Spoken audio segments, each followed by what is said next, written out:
Y'all want to hear it?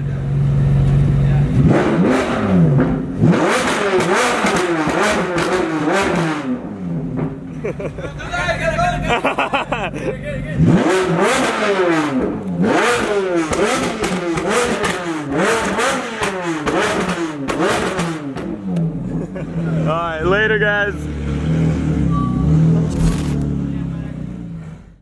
We booked this trip like 2 days ago. This is probably one of the most last minute flights that I've ever hopped on. I'm with Omar. He's accompanying me on this trip, and we're gonna go pick up 2 cars and bring them all the way up here back home. I've never done anything. Have you ever done anything like this? First time. To book it so spontaneously, first time. Yeah, too. You already know, we flying in comfort because we got them UltraMotive hoodies on our flight over there. You guys can get them right in the shop. You already know. Welcome on board this night flight going into San Jose. Open seating here at Southwest. Open seating, so if it's your first time on Southwest or it's been a while, I want to remind you, open seating means you can pick out any seat that's over. It is dark, but it is certainly a lot warmer and a lot drier than Seattle. Welcome to beautiful San Jose Bay Area, California. Our ride's here. Oh, this is our ride? Yeah. Hop in the back. Uh-oh. I forget the plate every single time. Oh. You don't have to worry about it taking up that much of the garage though. Holy cow, we like walking up into a club. This is how you know you're at the clean M3 house. You got this, you got that. We got the good hospitality right here. And I'll catch you guys tomorrow.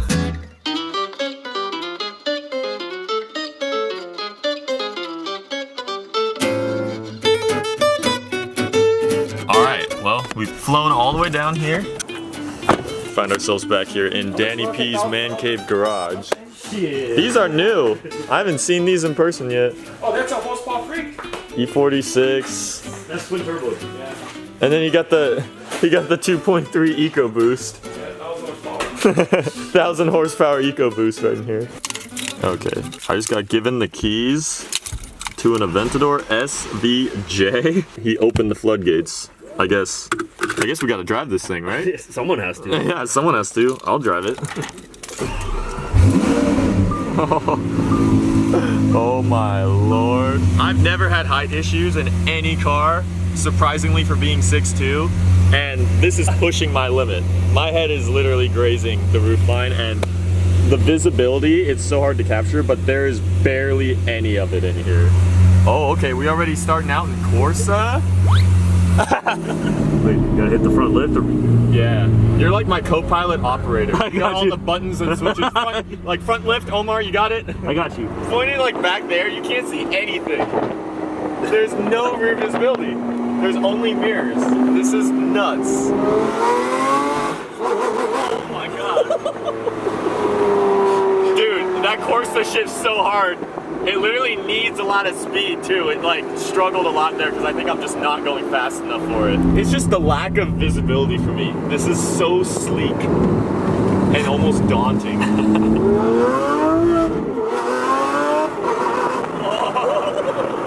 Dude, once you get it fast enough, it wants to freaking just throw you. God, it punches so hard.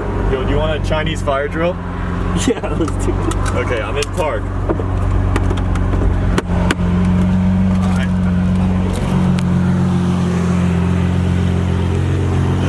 Little swap.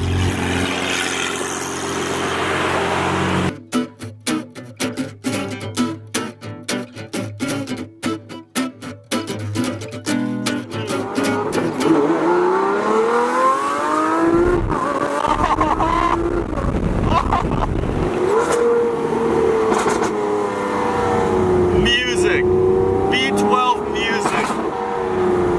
That was the cop station right there, was it? Was that a police station right over there? I hope not. Hey, you know, Batman works with the police. He does. He's on our side. He is hated by the police, but he undercover works with the police. So we are the Dark Knight today in freaking Batmobile spec Aventador SVJ.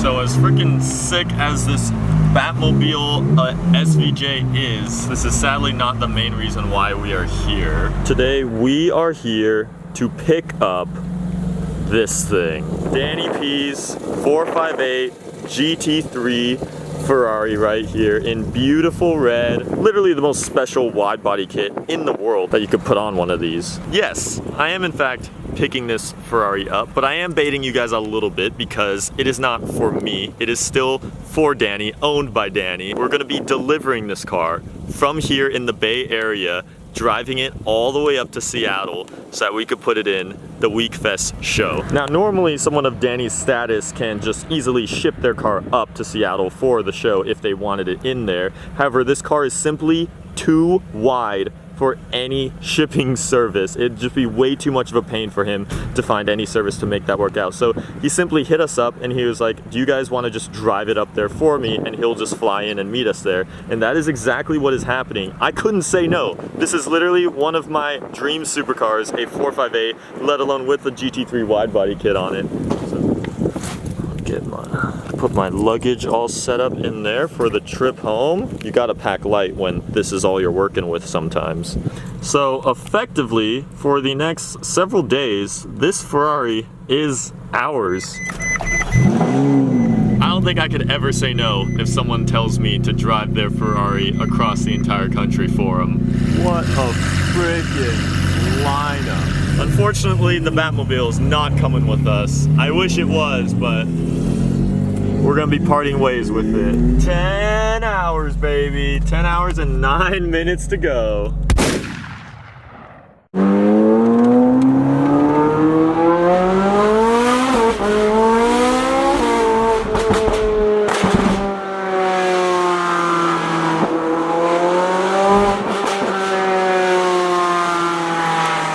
Lord! I don't even think I know what I signed up for. You guys can't feel it, but these are gunshots. That was a flame. These are, yeah, that was probably a flame. Danny has quite possibly the most ostentatious, insane burble tune on this 458 GT3, which the pros, it sounds super mental. You know, you got gunshots, you got flames, you have crazy burble out the back. The cons, it definitely affects the roughness of the driving, and especially the low end speed, which the car will want to jolt around a little bit, kind of like that. It's like hard to capture it on the camera, but the GT3 mirror just is constantly vibrating as the car just rumbles along. It's actually interesting how on camera, you can't really notice that. It looks completely still. Dang. Goes up to 220. Wonder if we'll be hitting those speeds on the way home. So Omar gets to ride in a little more comfort and luxury. Loading up the G-Wagon, so you get the bags and everything. Oh, with the white leather too. And the seat massagers? Yeah, so it may not be an SVJ, but at least it's a lot more comfortable. Because I'm slowly finding out now that this thing drones pretty heavy. Okay, reversing a GT3 458 out of a parking spot. This is a challenge I never knew I was gonna have to face. Gotta check our clearance. Make sure no one's in sight. We might hit the G. Hit that thing in reverse. Now we can't hit the curb behind. I gotta be aware this thing is wide. And we'll clear. Oh, made it out of the parallel parking spot. I don't know what Danny's doing, but he deleted the roof visors for the front windshield up above, so there's no way I could block the sun out at this point in time. We're just gonna have to fight this through and hope that we make it once the sun goes down. But literally got nothing up here. We found a race spec Mustang. Is this a 350? Oh, I think it's a 350. I think it's a 350. That's so sick. I love the livery, the green.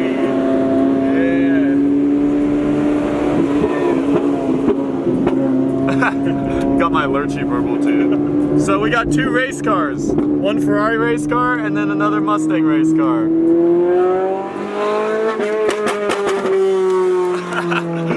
We gave him the good pops.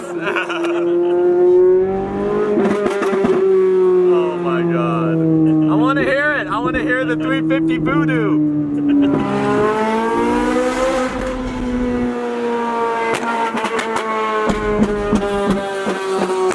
I'm gonna make the city of San Jose know that we're leaving it. They're gonna hear us for good. First gas station stop up here. Nah, we're driving a buddy's car all the way up to Seattle for him. You look hella familiar. Yeah, I do YouTube and stuff. Hold on. What's your YouTube? It's a JackUltraMotive. Oh, I think my brother knows you. Hold on. I wish we were gonna go to Dollar General. I saw this and I thought it was a Lamborghini, but I'm like, nah, that's a Ferrari. Okay, you fill this bad boy up, I'll fill that one. Yeah, I got you. It's a good engine, bro. Yeah, V8. Oh, damn. He dropped it, look. Dropped it to his balls, bro. Drop it all.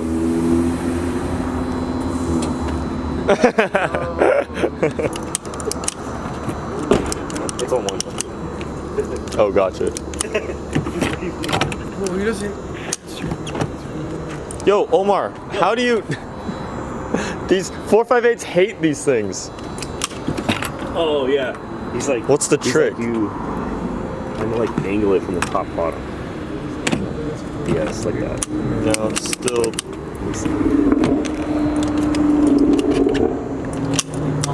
It's funny, Faisal was having this problem with his F12 as well. No way! Yeah, it's literally a Ferrari thing. They put some casing right in here, and then the nozzle detects that it's full, and it won't click, or it won't actually fill up. Can I get a picture of it or what? Can I get a picture of it? Yeah, for sure. That's so weird. I mean, it says begin fueling now. It's like, No, yeah. it's ready. It's not vacuum shut, that's why it's not. Oh, is it not? Oh, now is it gonna print? Oh, it's gonna print receipt. It's already done. Instant fuel. Instant fuel. Oh my gosh, now it's done. Dude, we literally cannot fuel the 458 with gas right now. This is struggle. It doesn't want to pour gas? Yeah, it doesn't want to seal. It won't click. So we're driving across the freeway now to another Chevron, seeing if those gas nozzles are gonna work with the gas inlet on this car, because we literally can't for the life of us get it to start pumping gas in it. It's literally, we're having a penetration issue right now. That's basically the easiest way to sum it up.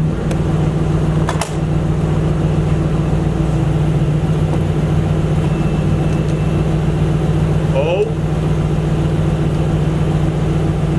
Yeah, go. Let's go. Yes! Oh my gosh. We have fuel going into the car. I blame Ferrari for this issue. Ferrari entirely. Why do you gotta do this to your freaking gas inlets? Let's take note. We're gonna stop at Chevrons from now on only.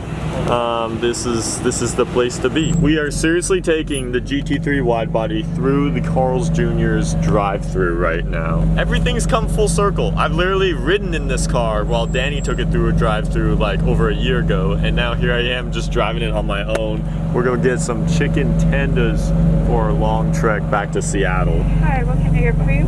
Hi, I'll get your 3-piece chicken tender combo.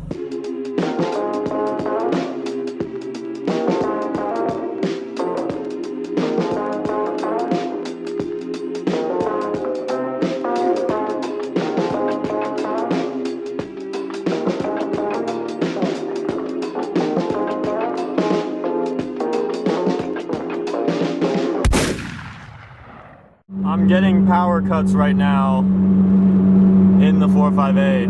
This isn't good. Yeah, it's cutting power around when I surpass like 73 miles an hour. It's giving me a warning sign. Oh shoot, it's dying out on me. Oh shoot.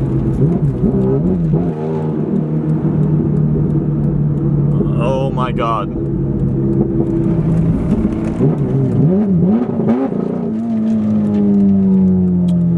Shoot, this thing is dead. Are you like pulled over? Yeah. Oh my god. Okay, hang on. Oh my god.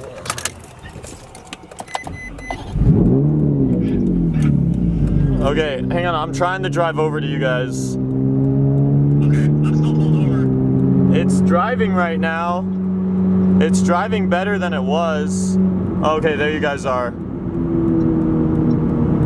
Okay, hang on. Follow me. Let's find some. I want to see if I can find some light to pull off. I was like driving, I went downshifted the 6th and I was giving it some gas, and then there's this little warning light that's like a caution light that appears on the dash, and then I could tell it was cutting power.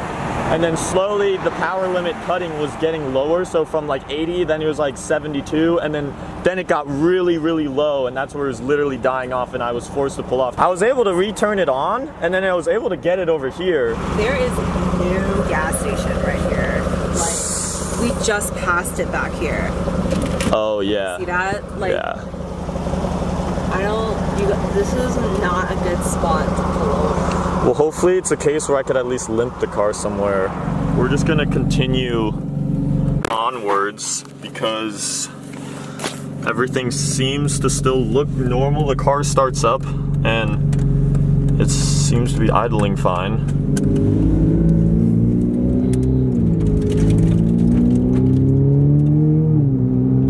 Yeah, she's driving. She's driving fine. The thing is that it's 11 p.m. and we are in the middle of the California mountains, like in the middle of absolutely nowhere. So yes, I'm lucky to have a support vehicle behind me, but this is not ideal for something bad to happen whatsoever. Well, surprise, surprise, she's cutting power again. It's that flashing light. It looks like a hazard light that shows up, and it cuts power when it's flashing, but if I let off throttle, it allows me, it kind of resets itself so I can give it more gas. There's a gas station coming up in just about a mile from here, so we can actually pull off in a safer spot and maybe look up and try and figure out what this is. I don't know if this is a tune issue, because he's got the crazy burble tune and stuff, but my temps look completely fine, so it doesn't appear to be an overheating issue if those temps are correct. Well, alright, at least we're at someplace a lot more safe now. We found the one chevron in the middle of the California mountains. We gotta try and figure out what this issue is, because I can't, it'll be a long drive home if I'm stuck at like 55 miles an hour limping this thing. The code that I get is an ASR CST light that flashes on me that cuts power. And basically everyone said it could be anything from a parking sensor wrong to a voltage issue, and they all kind of just disappear on their own, or there isn't really a simple understandable answer to solving it, which doesn't help my my convenience whatsoever. But I guess we're gonna continue on and see if it comes back or how much of a pain this is gonna be. Sit rep, we are now in the state of Oregon. It's flat, it's raining outside, but we've been able to cruise along. I've been trying to keep her under 3,000 RPMs. The lights come on a couple times, so I know that the problem still exists. It hasn't just disappeared, but if I just not drive this thing too fast, I'm able to cruise at a steady pace of 75 or so onto the way home. But the current issue now at hand is it's raining, and I don't know where the hell in this 458 the windshield wipers are. There's no columns that come out behind the wheel on this car. There's only paddles, and usually windshield wipers are a column that comes out behind your steering wheel, so I don't really know where they are. I'll update you guys if there's any change. Sit rep update. I found the windshield wipers. They're a button that's right there to my thumb on the steering wheel. Now, as James May did say, Ferrari for whatever reason decided to put everything on this wheel for this 458, which is great and all, but at least light up some of the buttons like your windshield wipers and your brights, because they're on the wheel but they're not lit at all. So when I turn this light off, I can't see crap on where they are. It's freaking 1 a.m., 1:42 a.m. in the morning, still the same night, and this thing is still cutting power on me. The rain has just made it worse, that it just wants to cut more power. We're letting it rest and hoping that restarting it is still gonna help. Meanwhile, I'm very envious of the fellows here in the G-Wagon.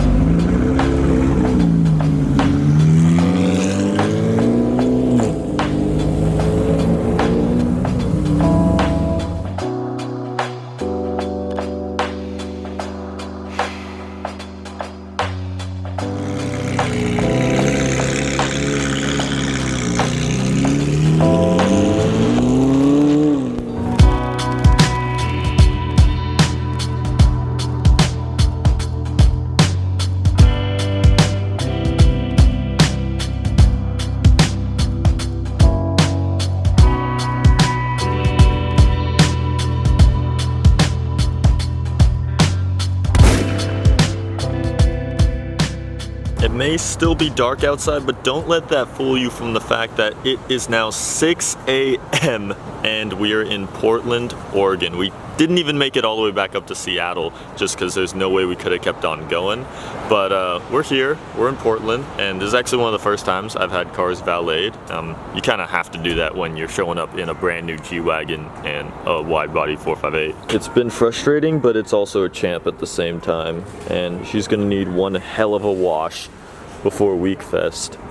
But my gosh, it has been an honor to be able to travel with this.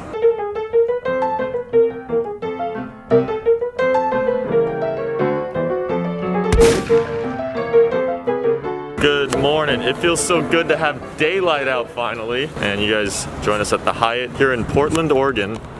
And we got the whips looking fresh set out for us. Now today is a bit different. I'm gonna let Omar take the 458 and I'm gonna hop in the good old G and experience a lot more luxury. This is literally the polar opposite car than this thing for this drive. It's loud, it's low, it hates the rain.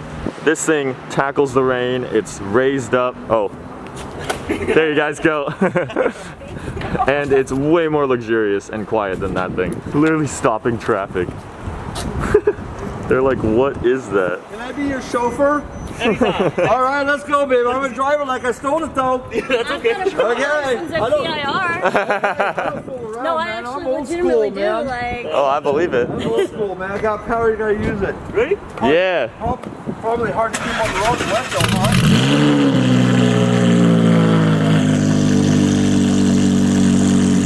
Portland knows we're here. We got a dip now. Time to hop in the Swaggin' Wagon. Engine start. And then you instantly get greeted by all of the interior lighting. Yeah, you got that good V8 rumble off the sides, baby. This thing doesn't seem like it sits that high, but I literally only see the wing and the roof of the 458. I could run this thing over if I wanted to. Let's see what this G is capable of doing. Got a red light stop right in front. All right, first gear. Oh my God! You can hear the 458 behind.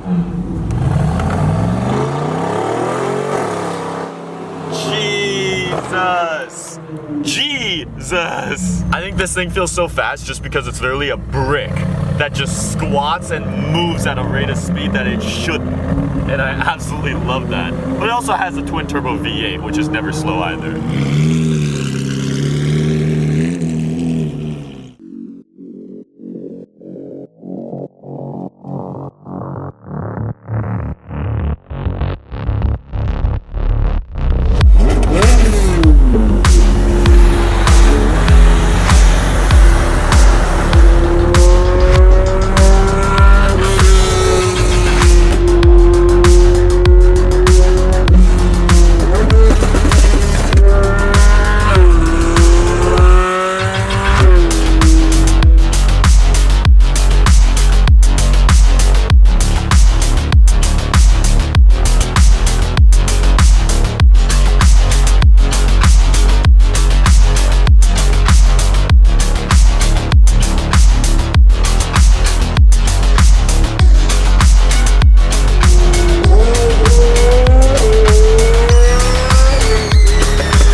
Just also picks up attention wherever we go. We have this M2 right here. He leaped forward to follow behind it. These guys are literally taking photos in this SI over here.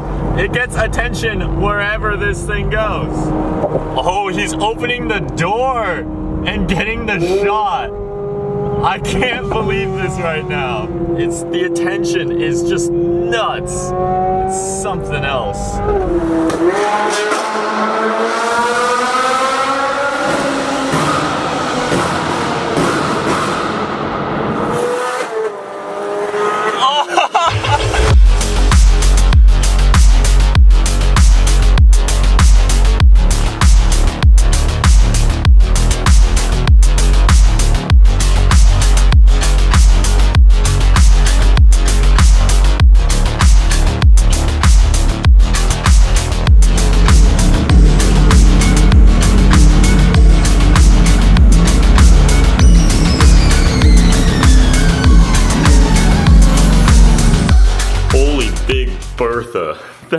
This thing ain't no joke on how wide and huge this car is. I don't think I've ever had anything this wide sit in my garage before. However, we actually have had a 458 sit in this exact spot in the garage before, so it's not the first time for that. And then it looks freaking fantastic next to the Audi. The R8 is cool. I've tried to make it literally as cool as I can, but it's not that. And no matter what, at the end of the day, it will never be this. This is something on a whole nother level. We got the UltraMotive red theme coming back in here. This is kind of what I like to see. It also means the style points cotton candy machine gonna be spending a night outside. Just for this thing. I guess the way how it goes out here is next cheapest car in the garage gets to go wait outside. What do you guys think of it? It's a huge bitch. I'm literally speechless. That car is fucking beautiful. I don't think I'll ever have anything cooler in this garage, frankly. This is, I mean, I never thought when I first even saw this thing on Instagram years and years ago, and I was a huge fan of it, that the actual car itself would be sitting in here as well. So huge shout out to Danny, as always, for being probably the coolest car collector owner of builds. How many GT3 458s are there in the world? I don't know. I think there's like 3 or 4. There can't be more than 5. For those of you still concerned over what was going on with this car the whole drive up, I kind of figured it out. Basically, to sum it up, as soon as we hit the rain, the traction and stability control was trying to kick in, and something about the fact that this car is running R888s, like completely track profile rear tires, and it's wide body, something there makes this car super freak out in the rain or any wet surfaces. It completely cuts power to try and make sure it doesn't lose control or anything like that at a crazy rate of keeping it around like 55 miles an hour.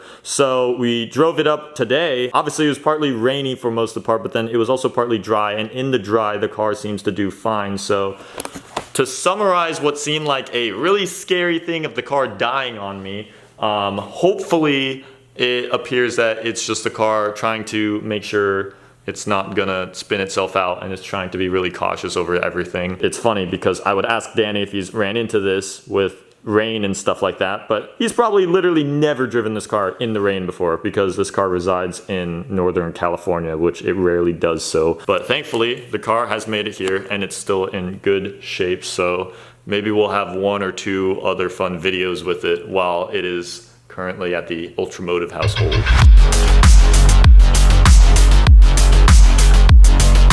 I wonder how far away you could hear me. Like 8 miles. I heard you. It was easily close to like a minute before I heard you. Like, yeah. Pull in. I was like rushing downstairs to get my shoes on and shit. I was like, holy fuck, I can hear him from like so far away.